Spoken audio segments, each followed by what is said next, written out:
Hi, I'm Darryl with Cultivate Hydroponics Supply and CultivateColorado.com.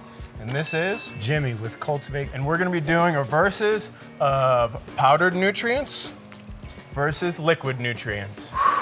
So, do you just want to really mess up your mix? What you talking about, fool? I like the liquid because I keep it wet. You know what I'm saying? It's Like old your school. women. It's very old school. It's always consistent, and I'm not a chemist, so that's my preferred product.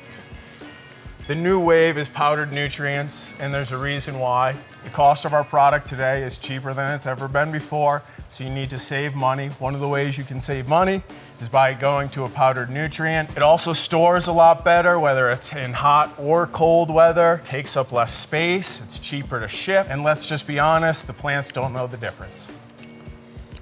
I prefer the liquid nutrients.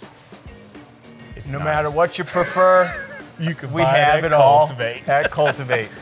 Come down to our retail locations or go to our online store at cultivatecolorado.com.